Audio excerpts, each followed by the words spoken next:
Hi అండి. ఎంతో ఈజీగా ఉండే టమాటా రైస్ ఎలా చేయాలో చూద్దామా? కడాయిలో ఆయిల్ వేసి, నెయ్యి వేసుకొని, స్పైసెస్ వేసుకొని, ఆనియన్ ముక్కలు వేసుకొని బాగా ఫ్రై చేసుకుందాము. ఇప్పుడైతే పుదీనా ఆకులు, కొత్తిమీర వేసుకోండి.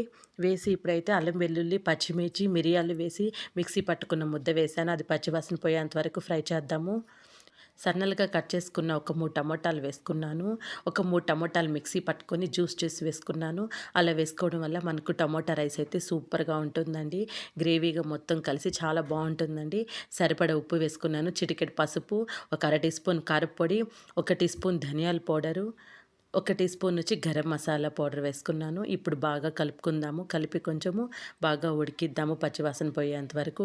ఇప్పుడైతే నేను 3 గ్లాసులు నీళ్ళు తీసుకున్నానండి. 2 గ్లాసులు బాస్మతి రైస్‌కి 3 గ్లాసులు నీళ్ళైతే కరెక్ట్‌గా సరిపోతుంది కొలత.